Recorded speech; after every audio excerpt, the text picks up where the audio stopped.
One, and we're live. This is Nifty We are Culture. live. I'm Pio, and this afternoon I have the pleasure of continuing to speak with NFT Sniper Bot, also known as H Bizzle, but also being joined by a guest that I'm very excited to speak with, Spasta, two of the creators of the Chibi Labs NFT project that will be dropping in 3 days. How's it going, gentlemen? Excited to be here. I wish I had the Excited to have you lightsaber here. though. I know Sniper had the lightsaber earlier, so Yeah, we're honestly, gonna I tone can't it stay down. focused if I'm not doing this. Yo, it's been one hell of a ride, honestly, and I want to thank this man.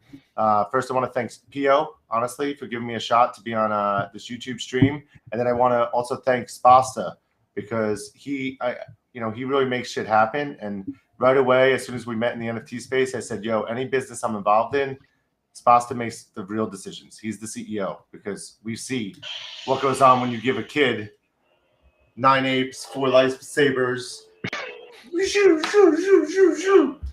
You know, we need to make sure that someone has this place by the reins, and that's Matt Spasta. So I'll say less and just kind of hang out. Actually, take me out of here. I don't want to be here. Let this guy run this thing. A little bit of back and forth there. But no, Spasta, really excited to talk to you. Yeah, go ahead. Thank you for having me. I have to give a disclaimer on H Bizzle Sniper Bot because I think he's misunderstood. People need to understand.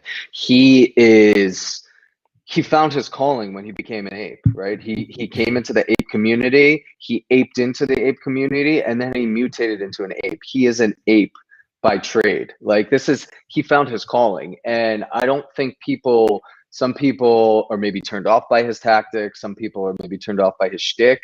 Other people love it and eat it up, but it's infectious. And I think people need to just embrace him for who he is, because he's a fun-loving, generous human being, and he's what I would say good for the industry, because I don't think we have enough of it. Where I think him and I kind of take our history in business and a different perspective on things is, we're entrepreneurs, we're operators, we both have past success, but we're applying that to this. I think this industry is ripe for formalization and institutionalization, and I think we're well on our way there. But we're really excited to share what we're doing with at Chibi Labs, and what we're doing across the industry. I'd love to just jam with you about the industry as a whole, because this ecosystem is just on fire right now in so many different ways. So absolutely, man. And yeah, we got introduced on a Twitter Spaces with Sniper. He kind of presented you as like a partner of his in business, and that sounds about right. And yeah, I mean, it was apparent to me that you're definitely very knowledgeable on the NFT space already, and I thought that you had a lot of really great insight as to where we are now and where you think we're going. So obviously, we'll get into the project. We'll start talking about Chibis a little bit later, and I'm excited to hear about the project. But I'd also love to hear your observations, where you think that we're at now, heading in towards the end of 2021, which has obviously been like a really electric year for NFTs, like maybe one of the most electric years for any industry ever. So yeah, I'd love to hear like where you think we are now and where you think we're going to go. Yeah, so just a little bit about my history. So I got into the crypto industry back in 2013, 2014. So I was an early adopter there, always kind of an early adopter and innovator in the technology space. And I've lived through these cycles, whether it's the volatility, whether it's new innovation, technology, and what I'm seeing right now reminds me a lot of early days crypto. It reminds me a lot of early days, fantasy sports betting, and the like, and a lot of these industries. What we're seeing in recently in the sports card industry kind of convert over to the NFT space through Top Shot. All these new sub industries forming has been really exciting and fun to watch. But what I'm noticing about this industry, which I think is most unique, is you take the transactional nature of NFTs, you take the community as a whole and the way people interact, and then you add in the layer, which is the technology and art, and you have this kind of explosion of like beautiful things. It's a shitstorm coming together, and it's just been beautiful to watch. So I think what we're seeing right now is early days, ton of adoption. I think people are chasing alpha and beta, and you're seeing you've seen what where that could go, right? We saw it in altcoins in 2018 and what happened as a result. And people just need to be careful. I think people need to kind of stay close to their investments. They need to follow what they believe to be high quality stuff.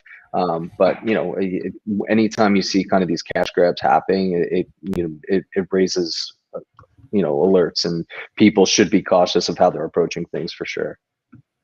Yeah, I mean, that's obviously very good advice. People should always, kind of take some time to learn the ecosystem and study the market before just aping in. I can't say that that's the approach that I took, and I definitely ended up getting wrecked in like February, March, April with Nifty Gateway. Kind of buying the top. Fortunately, a lot of the stuff that I bought was good stuff, and so it's come back at this point. But it did, cause me to miss out because I just wasn't in a position to be putting more liquidity in, or I was in a position, but I didn't have the desire to put more money into the ecosystem at the time that Bored Apes dropped, at the time that Gutter Cats dropped. And so when you operate like that, you end up missing out on stuff, even though you were already in the space. So it's almost like, I was a little bit too early, not that February or March is early. So, when you talk about your experience in crypto, and you've been in for such a long time, what are the comparisons that you see? But then also, where do things differ? Because I have some opinions on where things are different and why there will be, in my opinion, a longer kind of bull run in NFTs right now. But I'd love to hear your opinion on what is the same and what's different. Yeah, so I think what's similar is you see the network effect and the ability of the network effect to dictate value. So we saw this early days with Bitcoin, Ethereum. Then we saw it with the altcoins. We've even seen it recently with Wall Street bets in the stock market, which I never thought you'd be able to disrupt that space. But when you get enough people behind something, when you have a community, moving, in force in one way, you have the ability. I don't want to call it manipulation, but you have the ability to really influence valuations and behaviors, and we're seeing that right now. But I think what's more powerful here is when I think about the actual utility of a lot of the chains that we saw in the altcoin world. It was a lot of the same stuff, right? Everyone was trying to be the next blockchain. Everyone was trying to be the next, Ethereum blockchain. And a lot of the promises were false promises. I think in this industry, I think you're seeing whether it's coming in the roadmaps, whether it's utility, whether it's forms of gamification, other ways for the community to engage in these actual NFTs. I think that's going to give it more viability as a long-term project than say altcoins, for instance. I'd also have to say that there's an art component to this, right? Art is subjective. So you're going to see whether people assign value to something like the CryptoPunk because it was the first edition, and people obviously love first editions, and people love history and they love culture, all the way down to what you've seen in Bored Ape. Bored Ape is, whether it's the community, whether it's the art, whether it's a culmination of all those things, you see that the exponential potential of that. So, I'm watching a lot of these drops happen. I don't know how many different penguins we could see, or how many different cats and rats and apes we could see. But I think that, the long-term viability of any project has to do with, and I know I hate using the word roadmap, but if you think of each of these projects as their own mini business and mini operating company, this is just a crowdsourced way to the mint is like going out to Silicon Valley and raising a seed fund, right? A seed round.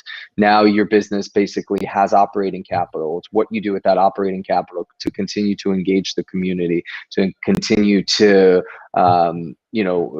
build utility for your projects. And it's not about airdrops. It's not like how many airdrops can we do to continue creating value and keeping our community happy. We have to figure out ways for the community to come together and want to engage in this project.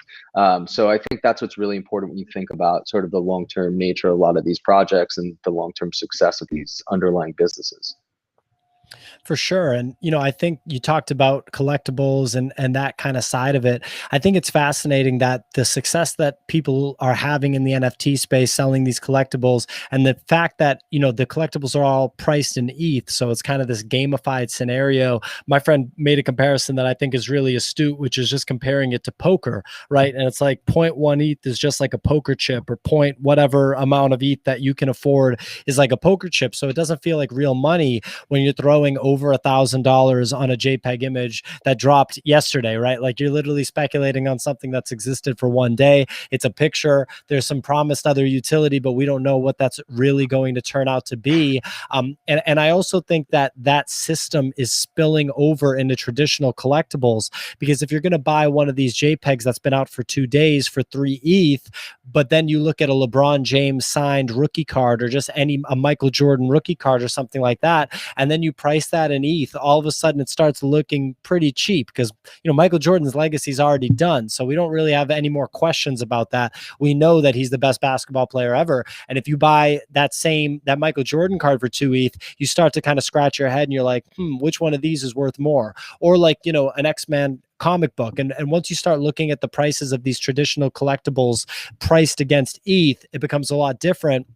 The difference also is that you have to physically custody those collectibles. And you mentioned that you're an entrepreneur. I heard some people on a Twitter space talking about this, and I think it's one of the most, kind of relevant ideas to talk about in business right now. Is somebody needs to become or build a business that becomes a third-party custodian for physical collectibles, because people want ownership of those assets and they want to display those assets digitally, but they don't want that comic book to physically get delivered to their house. So if there's a fire, there's risk. They don't want to have to move that when they switch apartments, but they do want ownership of the asset as an investment, as a flex, as whatever. So I think the NFT space is going to transform the physical collectible space as well. Yeah, look, the thing that I noticed as being like most powerful when I got into blockchain technology, because I come from a financial background, I spent first 15 years of my career on Wall Street. When I saw the 24/7 nature of frictionless transactions, I come from a world where you couldn't settle a trade until T+3. Now it's been shortened since then, but the ability to transact immediately is so powerful, and especially for this new generation of consumers, collectors, anything, it's instant gratification. You want to see that pop into your OpenSea and you're like, I own it. And it was instant. I heard Gary Vee talking about it on his podcast, Pops and Drops, the other day, because he's a big card collector too, as am I. And he said the life cycle for buying cards and selling cards could be weeks, months, days. Like, you have to go hunt the card, find it on eBay, make an offer, settle on the offer, buy it, get it delivered. Once you get it in your possession, now all of a sudden, if you want to sell it, you have to list it back on eBay, and you have to sell it, and you have to wait for PayPal to pay. And like the amount of friction, right? You have to send it in to get it graded. Get it graded. Oh, sorry. Send it into PSA or BGS, and you go through the authentication process. So yeah, I completely agree. Actually, there's a company called Starstock right now that is actually a partner of ours and another one of my businesses, True, that focuses on the collectible space. But that business allows you to send all your cards to them, whether raw or graded. They post them on their site, and they're trying to build a transactional marketplace for cards where you could basically, if you want to take exposure and make an investment in a player, you can through their portal. You don't have to take the physical delivery of the cards. So you're basically backing a player. All of a sudden, he has a 2-week run in the sports world, and like his cards blow up, and you could sell out of that for 20% and move on. So they're creating this ecosystem similar to the NFT space. But going back to what you were saying, I think if you look at the charts in the NFT space, you could track really the rise in popularity and the rise in prices is directly correlated to the rise in ETH. And I'm not saying that the NFT space can't flourish without the price appreciation of ETH, but you have this kind of lagging effect. When ETH explodes, people are like, oh shit, what should I do with it? I'm going to go buy NFTs, and vice versa. So it's this vicious cycle. You're seeing it right now with ETH at 4,000 and above, with Bitcoin where it is. People are going to start spending that ETH, and you've seen scary. I mean, the NFT market has been down for almost 4 days straight. I don't know. People are probably losing their minds right now because it's only gone up for the last couple of months. But like, this is the perfect opportunity that I see. Things are on sale. Institutional money's flowing in. Big corporations are flowing in. The prices of ETH is skyrocketing. You're going to see this wave in the next couple of days, I feel, or next week or so, where things are just going to fly. Yeah, I totally agree. Whether it's the next couple days, the next couple of weeks, we get so conditioned in the space, like you alluded to think like, in terms of one day or really like 12-hour periods, right? Like I was referencing on the last stream that I went away for Labor Day weekend for literally less than 48 hours. Like from when I left my house to when I got back to my house, the total time was less than 48 hours. And I said, I know that I'm going to miss something. There's no way that I'm going to be able to have access to everything. It's just not going to be possible. I'm going to miss something and I just have to accept that. Literally 20 minutes before I left the house, before my ride got there to drive to where we were going, I bought 2 mints of the pack drop. So I literally got a buzzer beater in right before the weekend with the pack drop. And I was like, now I really can't be mad.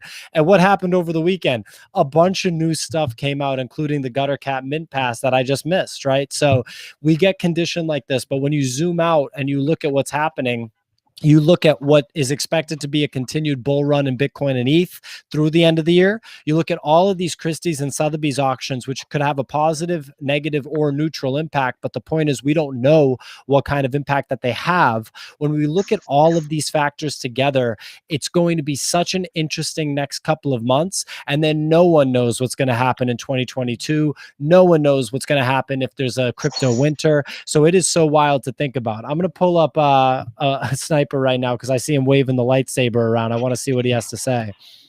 No, I just want to comment. All that excitement is why I don't sleep. Right now this is fun. I'm not working. I was just gonna say, you want to talk about someone who's opportunistic? The reason this guy hasn't slept is because money doesn't sleep in the space. It's like you walk away from a minute and you miss opportunity. I don't even want the drops. You know what I needed? I needed the whole night to like just organize the list for today.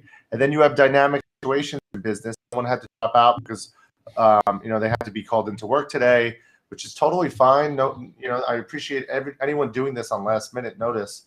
And in the future, it won't be like that. We'll have a routine.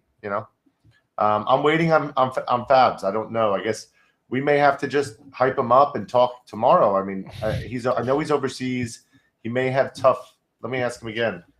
Yeah, hey. We're not worried about that. We're going to get back to the conversation. I'm going to take you off for a second, but yeah. So I mean, Spasta, we can wrap on the kind of market talk, and then we can pivot to Chibis, and we can bring Sniper back on to talk about those. But any kind of closing thoughts on something that maybe you haven't heard talked about as much as it should be, and you can kind of anticipate coming next for NFTs? Yeah, so when I look at the space as a whole, because we're going to see a lot of copycats and we're going to see a lot of 2D PFPs, and while it's fun to see these communities springing up left and right, I think what we're seeing culminating in the space right now, what we're seeing in the communities within the growth of discords, within the transactional nature of these relationships, I think is something that's going to lead to a utility for NFTs that we're not thinking about. And I've heard a lot of different ideas. I just don't know what it is. But I think when you think of, V2 or generation 2 of NFTs, I don't think they're going to look anything like this. So I believe there's going to be some sort of utility, some sort of experiential. You already see Gary doing it with VFriends. You see some of these other projects that are forming, different things, community-led things like DAOs. Like, I think what's the offspring of this NFT uprising that we're seeing right now is going to disrupt the way that we do a lot of things in the future. And what gets me really excited is the utility for NFTs, whereas I don't think crypto could have solved this problem because of the fungibility of this. But the unique nature of a non-fungible token will allow people to do very interesting things. One use case that I've heard, which I find so fascinating, especially with the NIL laws getting passed in college sports, the ability for someone, whether it's an athlete, whether it's a kid who's at Harvard, who wants to securitize their future and needs money up front for whatever reason, has the ability to sell their future gains, things like that. We saw NFL players do this a long time ago at a company called Fantex, but the ability to basically securitize yourself, sell it to someone, and then each time you get paid for something, your royalties are basically paid out almost like an airdrop or as income to the individuals who basically own that token. So I think that's a really fascinating utility that we may see in years to come. Yeah, I mean, it's the modern day fan club, right? And why would you have any middlemen when you can just directly put out an NFT, your star athlete, number one. When you think back like 20 years ago, 10, 15 years ago, before they could actually monetize their likeness in the NCAA, which is obviously like literally a brand new thing that's happened in the past year. If you look at someone like Vince Young or Reggie Bush, who when I was, 13 years old, 12 years old, was Superstars. dominating, national sensations, right? Yeah. As big of a name as LeBron James was at that time. And they obviously both made it to the NFL, but it's not like their NFL careers were the same like level of stardom that they had in their college careers. So if they could have monetized their likeness at that time, they could have made like wealth that would have Generational wealth carried, for sure. yeah, it would have Instead carried of the families. colleges make it, but that's a whole separate argument. But yeah, I agree. You have guys like that who actually had some success in the NFL, but you think of a guy like Johnny Manziel, even, who's like the biggest thing in college sports, and he just didn't make it in the NFL. So it's going to be fascinating to watch that. But I think exactly what you said. No need for a middleman. You could go market yourself, right? You create an NFT, you drop it, and then people basically, become part of your fan club, buy into your fan token, have the ability to own your memorabilia, your digital memorabilia.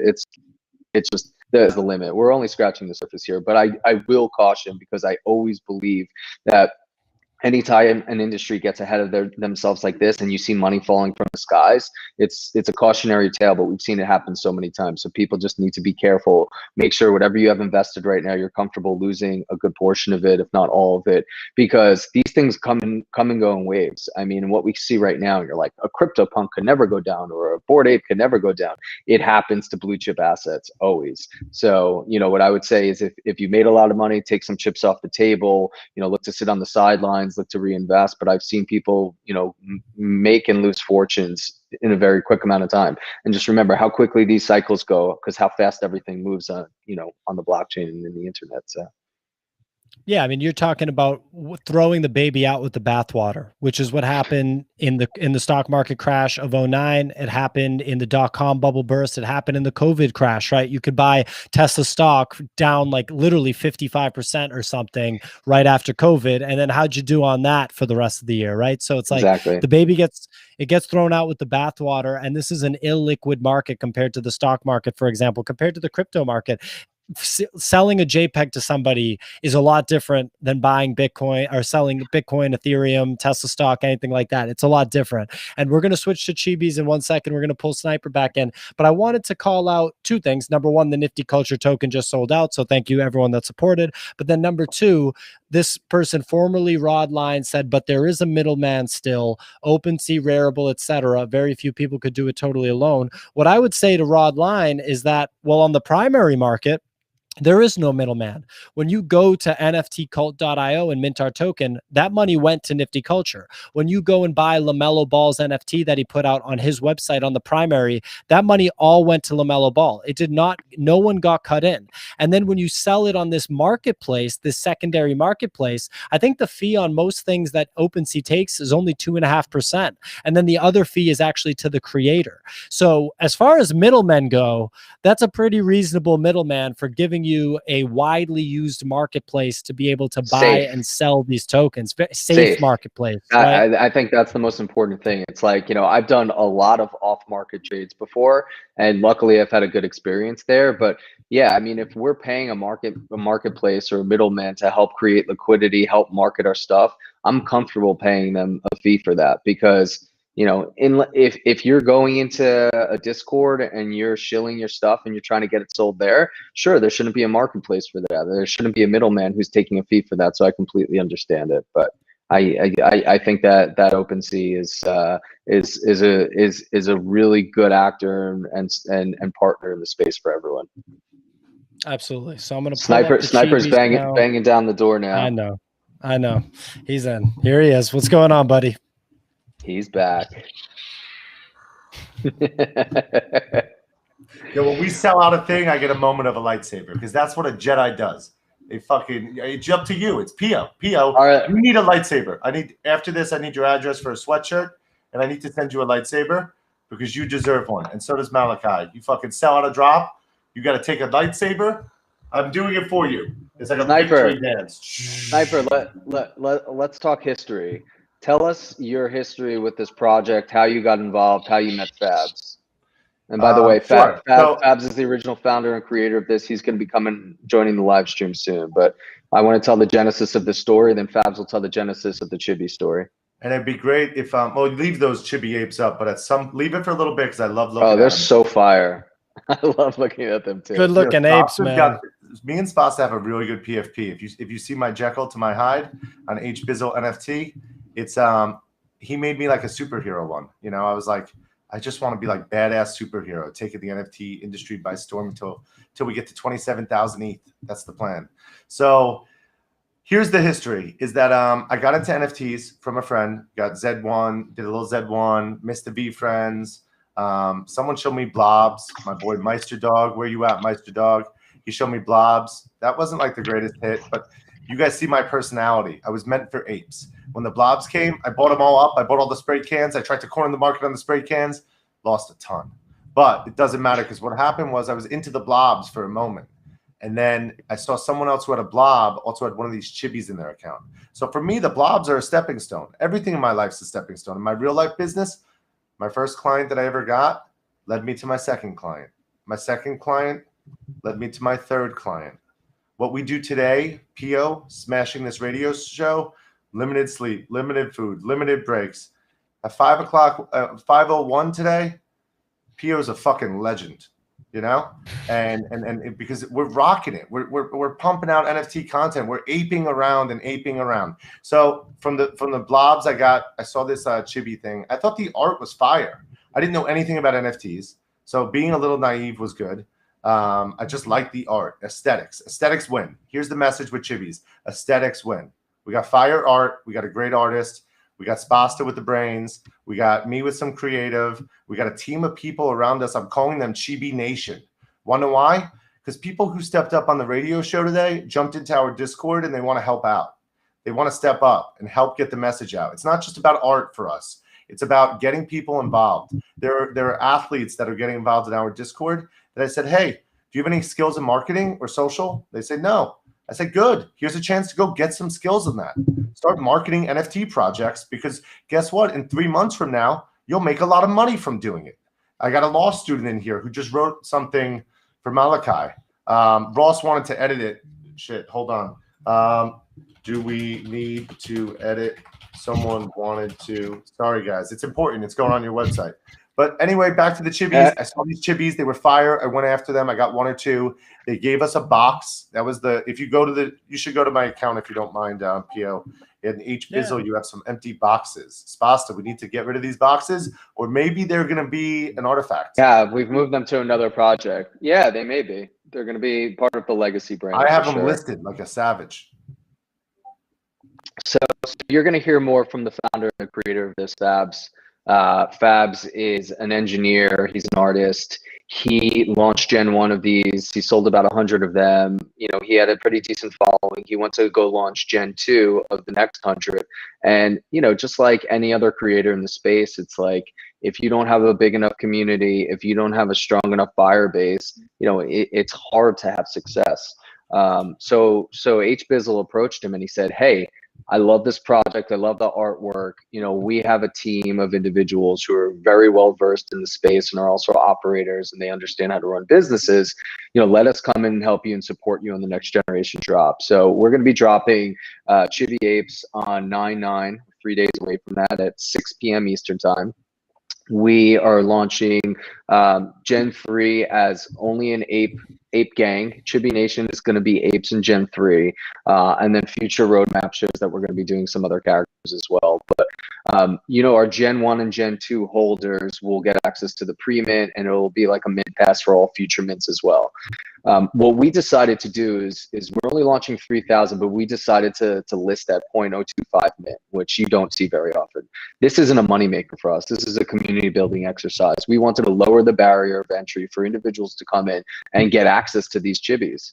And I think people in our community that message has really resonated with them. It's been exciting to watch. You know, we've been doing this.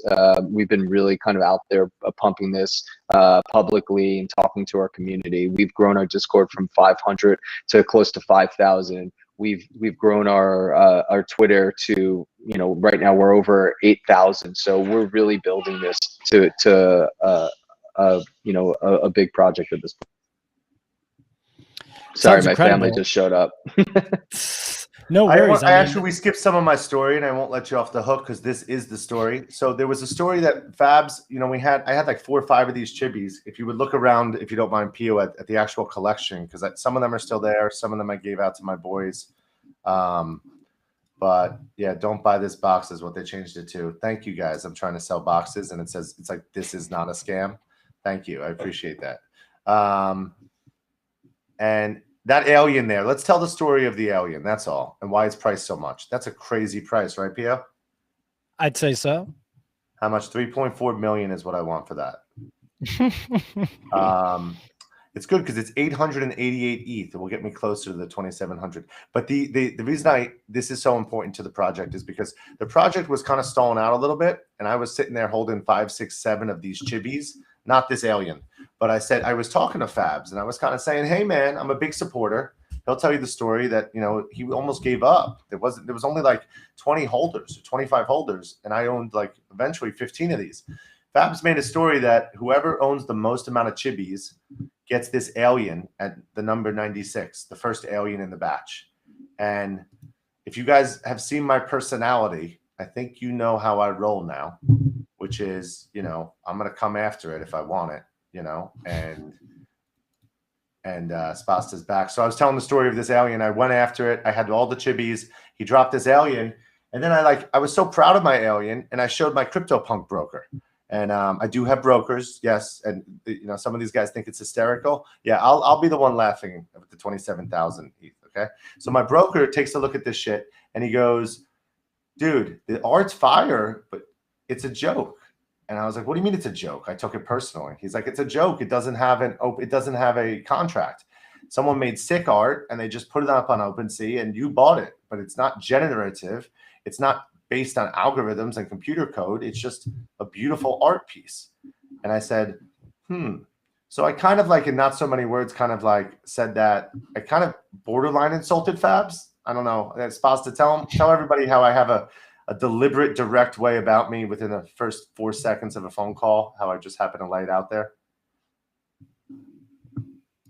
We can't hear you at all. I was on mute. I was saying you're an ape. And I was like, that's how I introduced you originally. If people don't expect you to be an ape, then they don't know you. So the way you ape into projects, the way you ape into interviews, it's all the same. So you know one speed. But I will say the passion that this guy has for this project and the NFT space is unmatched. I mean, the guy literally hasn't slept in weeks because he can't pull himself away from it. I see it. I can't stop. So, my sleep is what I need. I need sleep.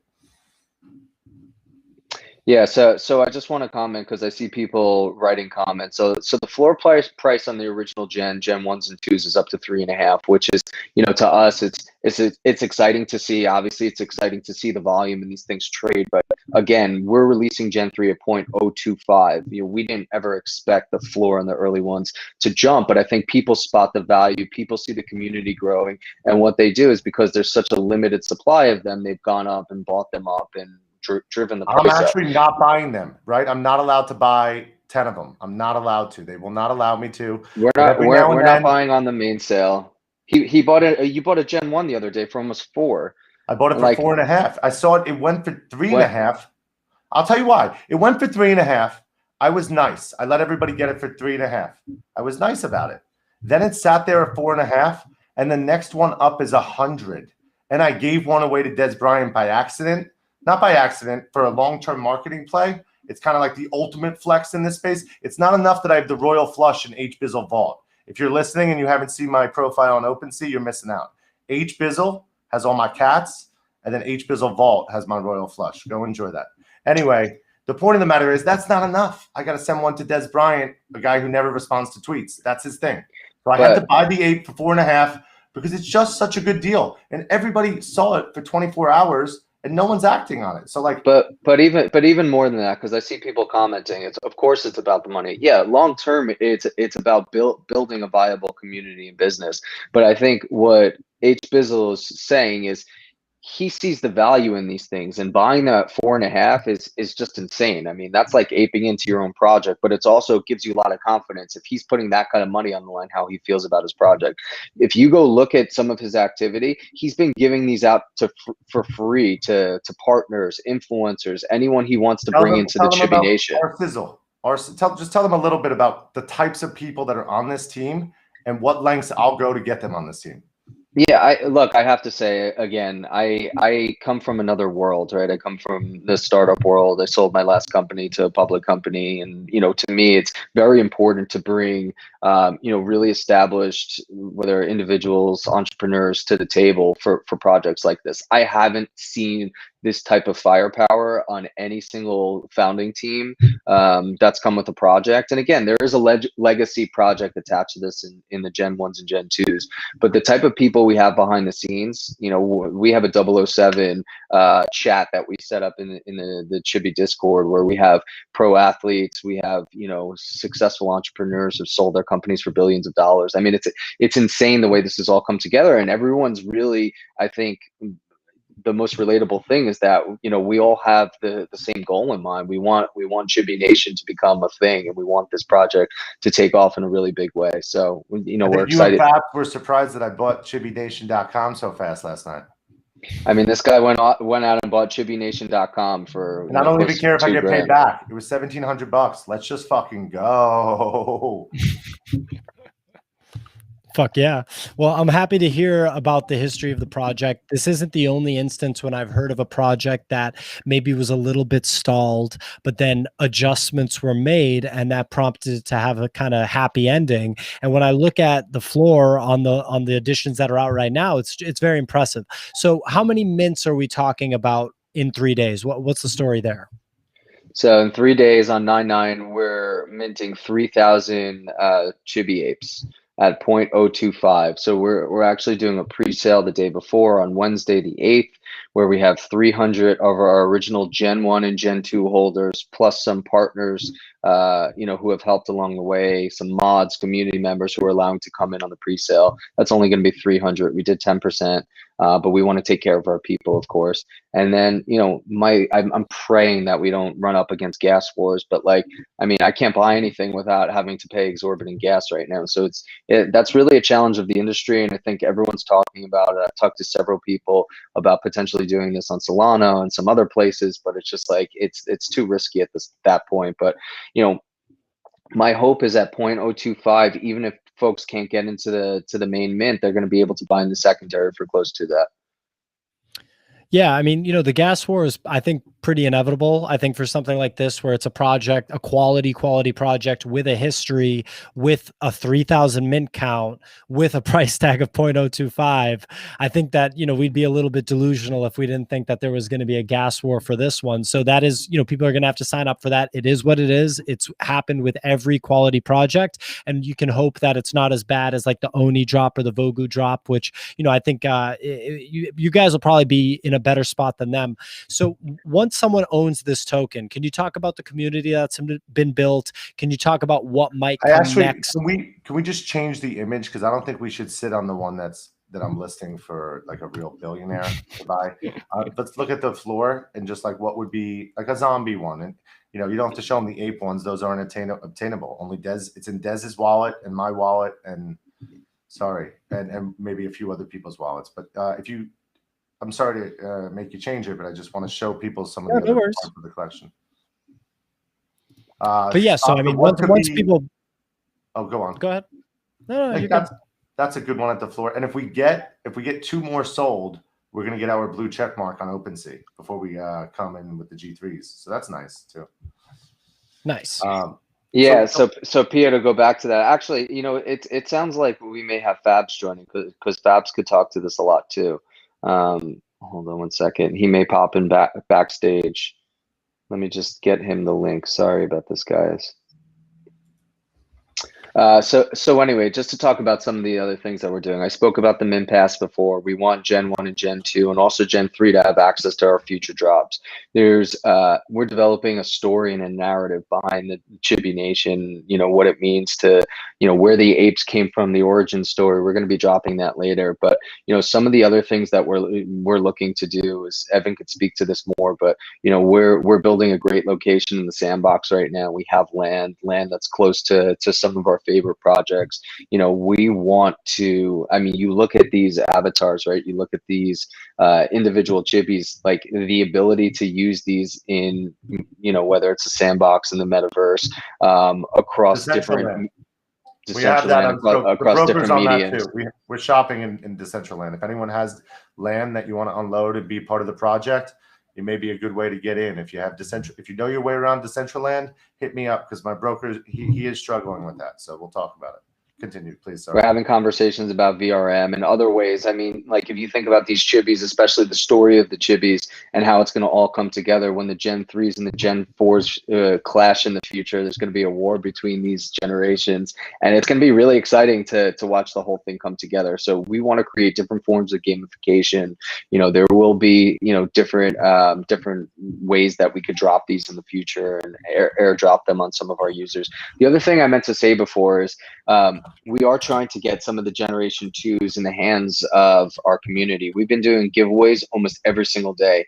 And we're not talking about average giveaways. These are Gen 2 giveaways that are going to people within our community. And we're talking about airdrops of like between 3 to 4 ETH of value, which is kind of insane. And we've just been dropping that in our community because we want to get them in the hands of people. We want them to be part of the community before the actual drop happens.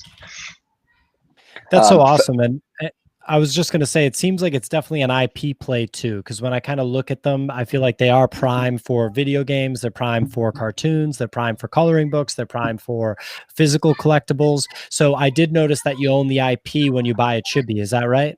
That's right. So we want to give the holders of these chibis the opportunity to monetize that IP. They could use it, and potentially, whether it's in a game that we're hosting, whether it's in a universe that we're hosting, if they're giving us their chibis for that event, then we're going to be paying them a royalty or a licensing fee. There's also, as part of our roadmap, we're going to be launching a physical version of this that you'll be able to redeem if you're an owner of the NFT, which is exciting. I know we're in the meta, we're in the digital, but like, who doesn't want one of these things on their desk? These things are so fire. I love them. I get excited just thinking about having them.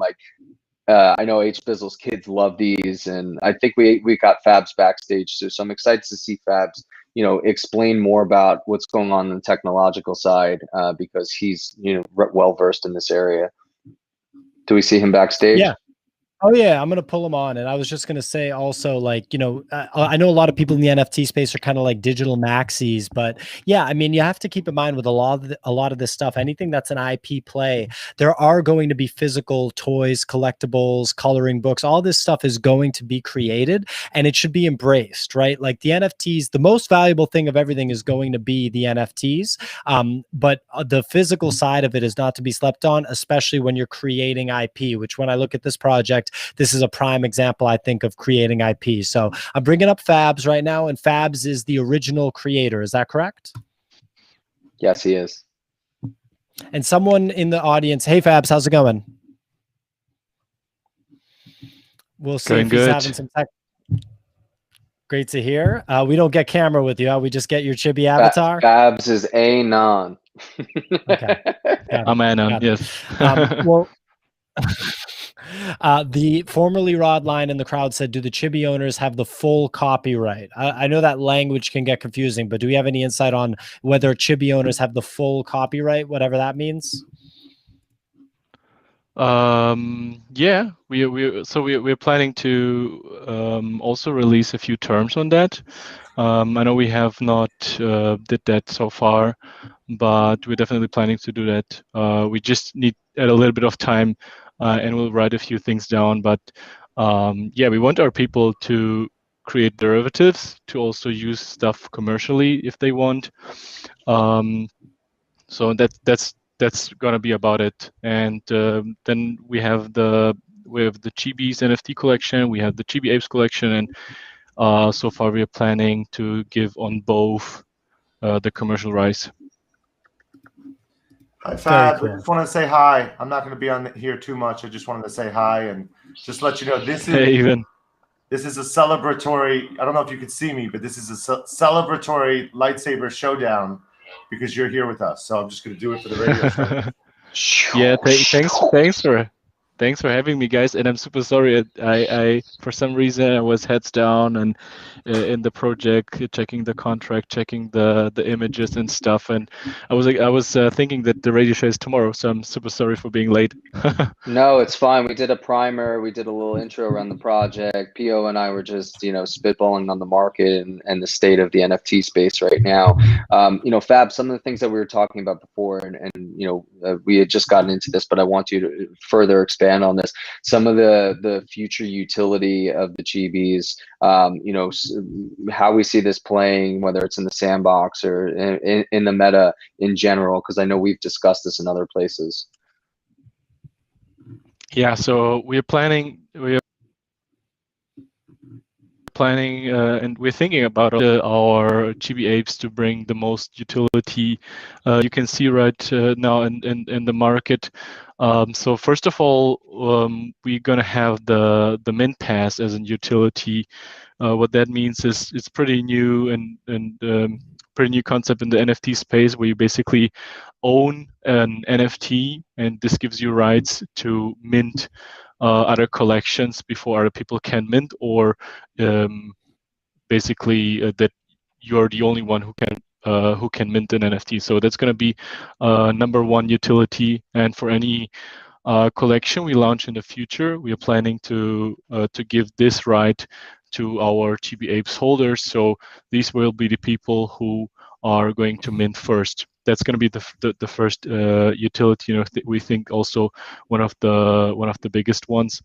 The other stuff we are planning is we want to go into metaverse, and therefore we're gonna drop to the Chibi Apes holders either similar or exactly the same Chibi Ape that you own with the same or similar traits as a voxel character.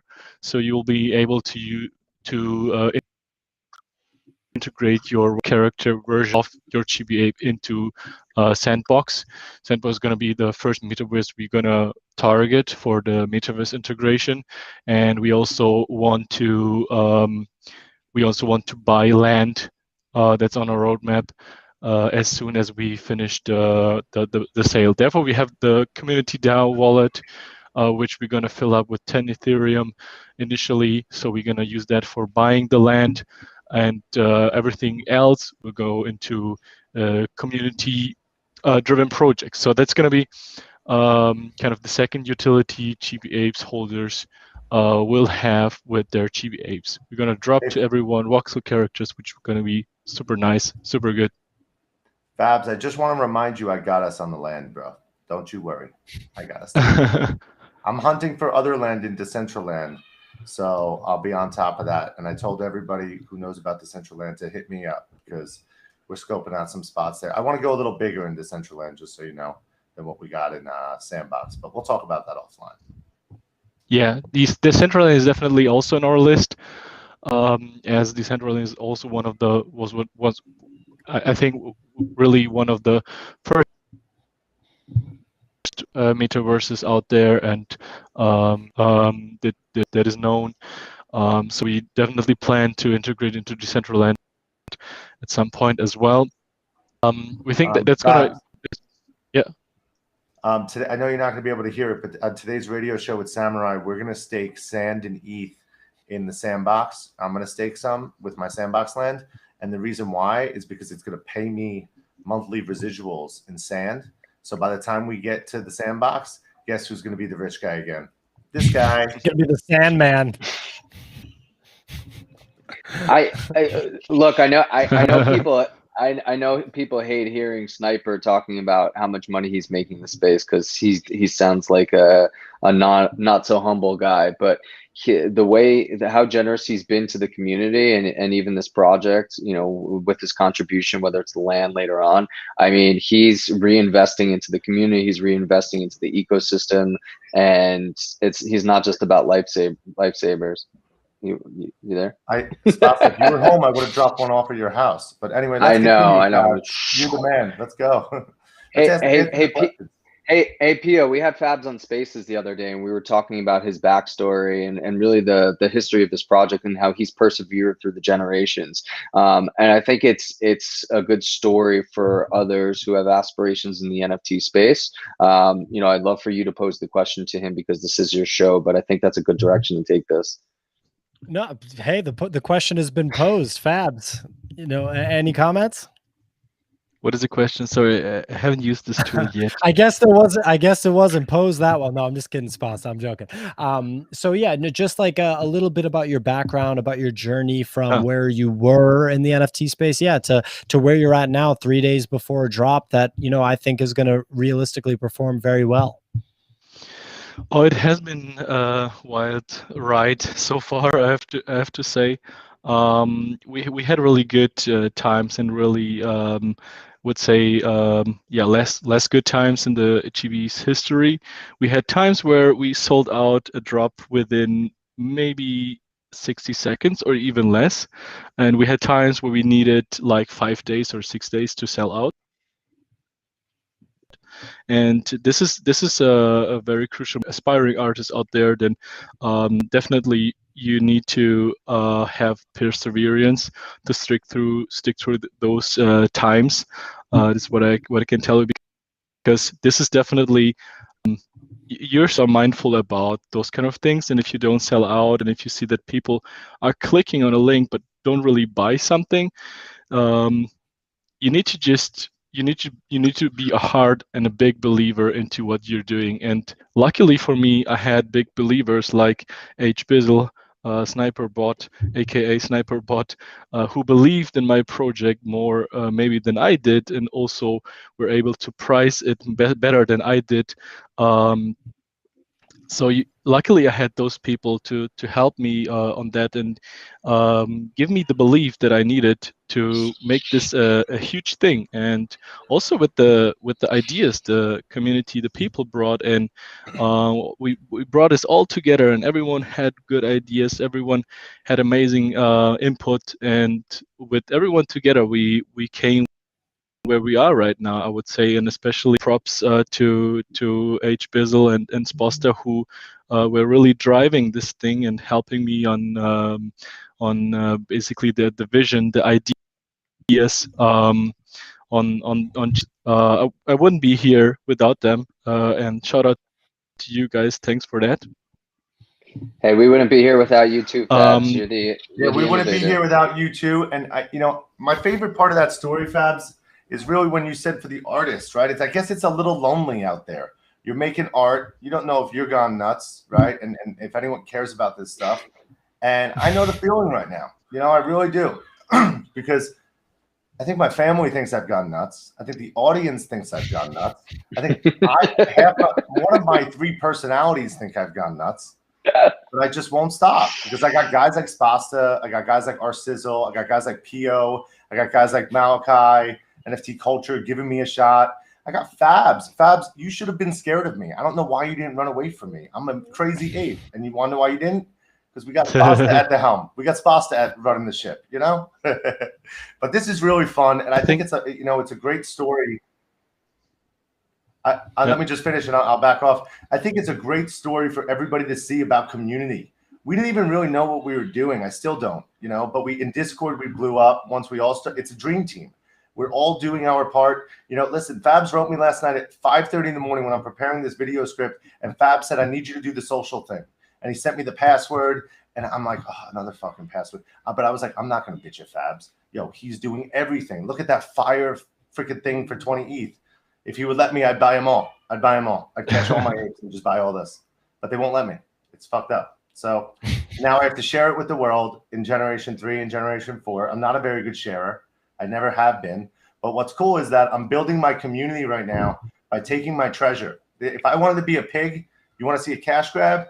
I'll drop all this shit for like 5 ETH, 3 ETH, 2 ETH right now.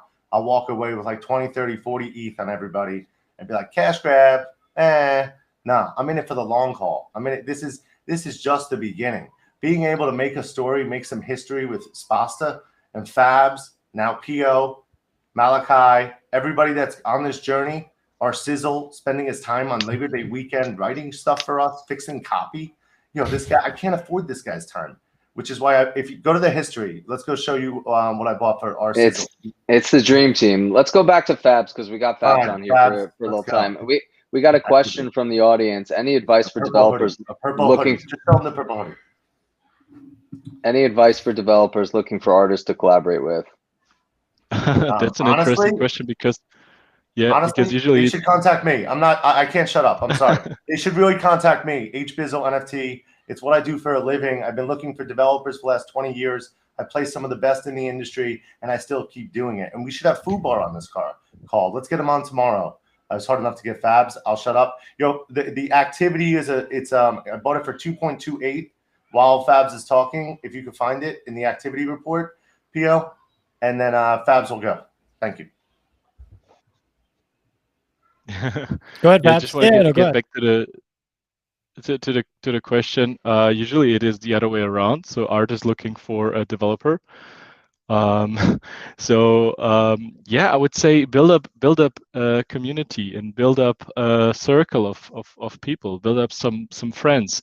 And I think this was also crucial to my journey in the NFT space, because I was mostly talking, I was doing the art, and I was talking to people constantly, learning from the mistakes of other people, but also learning on what did other people do well. And that was the I think the key to success, just communicating, networking, talking to other people, talking to other artists, seeing what they do good. And if you just keep networking on Twitter, on Discord, you will meet the right people at the right time. And this is exactly what happened to me, because I was just active, just talking to people. And I think this is exactly what you need to do out there. Well said. Very well put. And I think people that are looking to get involved in the NFT space, like on the project side, they think that maybe it looks easy, but once you actually start doing it, and once you start starting the relationships that you need to be able to get something done, it becomes very apparent very quick that it's not an easy thing to do. So I think those relationships and that kind of community development that you just talked about is absolutely essential. So, Fabs, when you think about where the project is going to go from here, how far ahead have you guys sort of planned out? Like, what could you anticipate being the kind of medium to long-term vision for people that are buying into this project for a very low price point later this week? Well, I think the guys can answer this question much better than I do. What I can tell you, what we're planning short term is we want to go into more characters and more diverse characters. And that is a potential Gen 4. We actually planned the Gen 4 initially, and then we had the ideas of, basically we said we can't drop a 10K collection or not a 10K collection on a super small community like ours is, even though we have a really strong community and really good people. We said we should first build up a community from the ground where we are. We started with 500 Discord members when I finished the Gen 1. Now we are at 4.5 K, and we said let's start small and let's do maybe a collection with 3K and a really small amount to be super exclusive, to include basically everyone we can, every NFT enthusiast out there would be able to mint. And then we're gonna continue on our thoughts on the Gen 4. And Gen 4, from an artist point of view, we have just the apes right now. But if you look into Gen 1, Gen 2, it gives us a little bit of hints on how a potential Gen 4 could look like. There are many more types of characters than just apes or just humans or zombies. There are some other types that you can already see in the Gen 4 that could hint how a Gen 4 could look like. And this is kind of the, let's say, short-term 1 to 3 months version we want to go, and Gen 4 character would definitely include new traits, a new look, would maybe also include a few animations. If we can't animate every character, we're probably gonna animate a few ones. So I've been looking into that recently, but I'm really on fire for designing a new character, even though the chibis look super good and we all love them. I want to surprise the community and the and NFT enthusiasts out there with something new, something they probably haven't seen before. And this is my vision, and I think everything else should come from Sposta, from H Bizzle. Sure. Well, I think we definitely have a solid idea. Oh, just HBizzle full screen. Here we go. We have a solid idea. I'm not letting Fabs off the hook. I wanted someone to ask him this. I'm going to ask him it because the audience wants to hear this. Fabs, what tools do you use, and how would you encourage a junior artist or junior developer to start to be able to code for the metaverse? What skills should they be honing in on? What should they be looking to do if they want to set themselves up for the future? How do they be? And what would you tell the younger future version of what could be, the next Fabs? Well, my personal journey has been a really long one. I've been an artist and interest into art since my childhood, and I was designing characters basically in the school. And I gave this up at some point, since I was thinking I can't earn any money with art. So I studied engineering and became a software engineer at some point. And I'm since then in engineering. And when I was for some time in the design, the art school, was using Blender back then, and Blender is an open source 3D software, but I didn't pay much attention back then to it than I did this year maybe.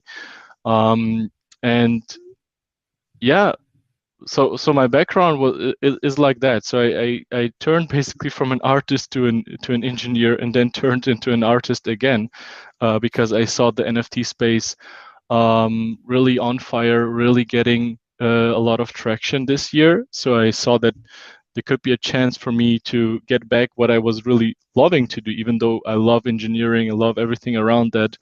Was thinking I can bring up a few of those skills back again. So started basically from scratch. I have a few 3D skills, or had a few 3D skills, but I definitely needed to fresh up, as the 3D software market is also evolving quite good, or had evolved quite good in the past. So if you are interested into making 3D stuff, then definitely Blender is something you can look into. It is basically it is the largest, or it has the largest community of design interested people, or of users. Because it is free and it is open source. Everyone can install it. It runs on every machine out there. And start with that and do a few tutorials. The good thing with Blender is you can find almost a solution to almost every problem out there. So if you want to know how to animate stuff, if you want to know how to sculpt or how to model, then you will find a tutorial of people who did that in the past. And that's the good thing about Blender. I'm sure also with other software, it is the same, or it is similar, but Blender is really, for me, the most user-friendly one. And the other part is what you do with the software, and you can nowadays do everything. I saw people building rooms in 3D and selling them as an NFT.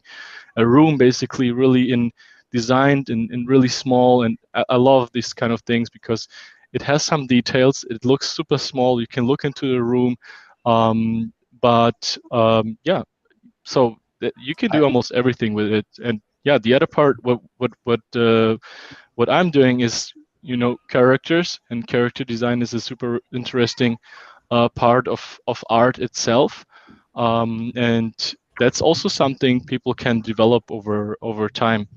It's an interesting field to be. but if you combine both, you can get a lot of things out there. And yeah, most of 3D collections that you see in the NFT space, they combine these two things, so character design and 3D modeling.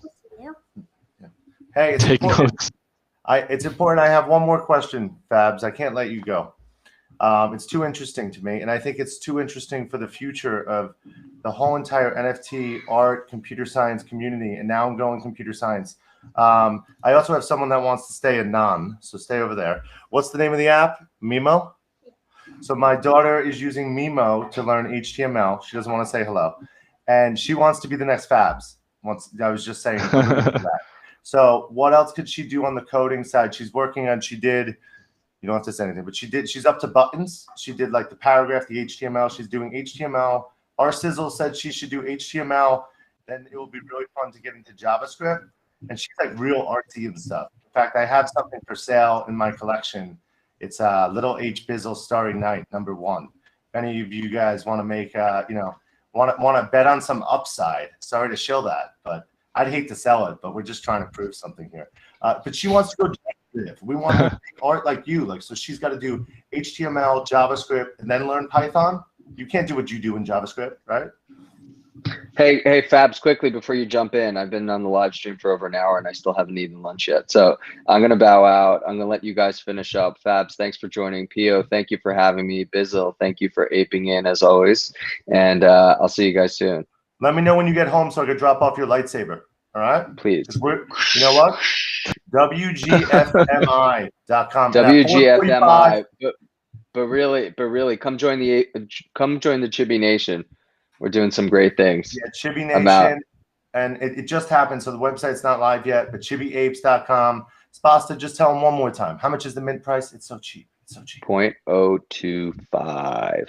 Get out of here. We'll see you later. Come around for the Gutter Gang. Love you guys. Thank you. At 4 o'clock, we're going to max out with 6, but we got Pat. Me and Pat are like Seinfeld and Kramer. It's fun. So just come around at 4. All right. And I got special surprise about WGFMI.com. We're enrolling our first kind of endorsement or someone that's helping us out with the brand. And some shit's going to get real around here. So if you're into marketing and social, please hit us up and get out of here. See you in the gutter. Chibi Nation. I'm out. Fabs. Thank you. Tell me about JavaScript and Python. Can she get there with JavaScript or she needs to get to Python? Of Chibi Apes is basically written with Python. So and that's, I think, for most of the generative art collections out there, you need a good you need to build all these characters. And for 3D modeling, and especially you will need Python. Okay, so we just nailed it. You need HTML. They have an integration of them, and exactly. It was a good language actually to get into smart contracts, because Solidity is kind of inspired by JavaScript. So if you know a little bit of JavaScript, you will also be able to read Solidity code, which I did in the past 48 hours, because we got a contract from Fubar, and I was code reviewing that. So you need both, basically. So you need to start with HTML. This is the roadmap for young future NFT people. And I think the reason I was so aggressive about, and I'm not, Fabs, you know me, I'm aggressive. I'm an ape. I was so aggressive before about someone who wants to know what to do. Reach out. I don't need to make money off you. I'll just help you. I care about this. I care about people learning how to code, young people learning how to code. Whatever that app is, I'm just shilling it. At Mimo, it made it easy for my daughter. It's multiple choice. She's through like 75% of HTML already in like 2 days, 3 days. And I just think it's great. We're inspiring people. And Fabs, tell us, did you have to learn much to be able to convert over from this art from OpenSea into generative? You, the master magician over there, the next Walt Disney, you have to learn Python. You have to learn how to mix it with modeling, right? Like, it's not so easy for Fabs. You got to work hard to get there, right, Fabs? Yeah, 100% on that. You need to spend a lot of time, and from coming from um, the handmade collection to a generative collection was actually a long road. But there again, really connecting to other people helped me a lot, because I talked to other people and asked them, "Hey, how did you do that? How did you do this?" And people slowly pointed me in the right direction. And I got a lot of people recently reaching out to me and asking me, "Hey, how did you do that?" Like people who I got inspired from when I started my NFT journey, asking me now, "How did you do that? I want to do the same." And I'm trying to point them into the right direction, you know. And it was not an easy thing. You need to keep talking to people, and you need to look into things. You need to study a few things, and then you'll will get eventually there. But yeah, one thing I learned on the journey is, you know, just perseverance and stick to your plan, and of course network a lot of time, or as much as you can. That's All all righty. Well, really great Fabs. advice. Fabs, I'm gonna watch that again with my family and my daughter, and I love that you're a non. It's so cool. But I'm gonna take notes on that. I'm gonna summarize it. I'm gonna put it into like a couple tweets. And the other thing I wanted to say, and Spasta jumped off. I know he'd love this. Fabs, I want you to wrap your brain around this. Like, I don't spoiler the stuff I told you about traits in the next round. But what I do want to think about is when we think about the overall mission and the story of Chibi's. I think the story of Chibi's and Chibi Nation should be empowering people and empowering people to get together with business contacts and business connections. That's what we're doing in the Discord. Join the Chibi's Discord. If you can't find it in my Twitter feed, then you're never going to make it. So I'll post it again and again. Get in the Chibi's Discord. We're helping each other. We're empowering each other on their NFT and business journey. That's what we're going for. And I also want to make some element of teaching people about technology and teaching the younger generation about technology. Like, I mean, whatever. Yes, I throw money around, but I told my daughter I'll buy her $100 of Roblox if she completes the HTML course in a week. Why? Why not? It's easy. She's young. She can read. It's like she's clicking buttons, learning how to code in HTML. She's going to be 100% further ahead in life than someone that didn't complete that little exercise and assignment. Why? Because it's multiple choice, but they make you think, the logic. And I want the Chibis to also teach that. I always had this fantasy that we'd have, I swear, I once had a fantasy 10 years ago, because I've always been in technology, that there should be a cartoon series about teaching kids about data structures, algorithms, HTML code. It should almost be like taboo if you don't know what a bracket is. You know, that means a paragraph, right, in HTML. It should almost be like, haha, you don't know what that is? You know what? I want to make a NFT collection of just all the tags in HTML so that when people look through them, it will explain what they are. You know what I'm saying? Like, that's how I'm thinking. And if we could work that into our mission, that the Chibis from a planet to this planet, and they had to learn how to code, they had to learn how to get onto a Web3, and we do a video series with our Chibis animated explaining how to get into Web3. You know, Spasta's not here. You can't turn this off. This is a faucet of just creativity. But anyway, that's where my mind's going, and we don't have to make decisions now. We just got to get through Thursday, and we're going to do it splendidly. I love that our boy, I don't want to say his name, he checked Fubar's work, and I almost want to make him check it again. I'm going to bother him to check it again because I don't want to fuck up, and he's going to check it again. You know, like that's how I roll.